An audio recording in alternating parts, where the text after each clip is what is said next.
Vietnam வீடு சுந்தரம் எங்களுக்கு property பாயாக வந்தது. அதுக்கப்புறம் தான் அவர் எழுதி கொண்டு வந்து எங்ககிட்ட ஃபஸ்ட்டு அவர் கொடுத்த ஸ்கிரிப்ட் வியட்நாம் வீடு தான்.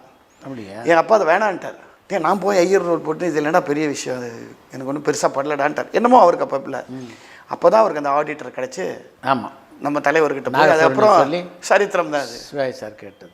அது எங்கேயோ போயிடுது விஷயம். அதுக்கப்புறம் அவர் எழுதி கொடுத்த நாடகங்களுக்கு கண்ணன் வந்தான். அதுதான் கௌரவம். அதுதான் கௌரவம் ஆச்சு பின்னாடி. So he was in touch till the last. எனக்கு சீரியல் செய்தி கொடுத்துருக்காரு. நான் வளர்ந்ததே கிட்டத்தட்ட சொன்ன மாதிரி நான் இந்த துறைக்கு வராமல் இருந்திருந்தா அதுதான் ஆச்சரியம். வேறு வழி இல்லை. ஏன்னா நம்ம வளர்ந்தது சுவாசித்தது ரிஹர்சல்ஸு, மியூசிக்கு, ஆர்கெஸ்ட்ராவில் நான் வாசிப்பேன் அப்போது.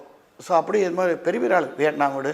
அப்புறம் வரிசையா ஏஆர்எஸ், மௌலி, விசு, எவ்வளோ எல்லாம் இங்கேருந்து. லேடிஸில் லக்ஷ்மி, ருக்மணி. லக்ஷ்மிலாம் வந்து நாங்கள் கிண்டல் பண்ணுவோம். வேணுன்ட்டு ஸ்டேஜில் இருந்துச்சு. அவள் இப்போ கேட்ட கூட சொல்லுவோம். டைலாக் வாடுறதுக்காக நாங்கள் வேணுன்ட்டு அவளை மாற்றி விட்டு அவளை உளர வச்சு எங்கள் அப்பா கிட்ட திட்டு வாங்கி வைப்போம்.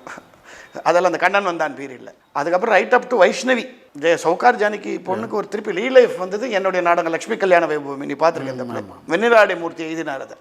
ஸோ இது நிறைய பீப்புள் இது எனக்கு இது என்ன சொன்னேன், எங்கள் அப்பா பற்றி சிவாஜி சொன்னது அதுதான் ரொம்ப பெருசாக. உங்கள் அப்பனை நான் வேறு எதுக்குமே நான் பாராட்ட மாட்டேன்டா, அவன் நடிப்பு இல்லை. ஆனால் இந்த திரை உலகத்திற்கு அவன் கொடுத்தா மாதிரி மணிகள் நாடகத்துலேருந்து வேறு யாருமே கொடுத்ததில்லை அப்படின்னு சொல்லுவார். இதுதான் அவர் சிவாஜி கடைசி வரைக்கும் சொல்லிட்டு இருந்தாருங்க.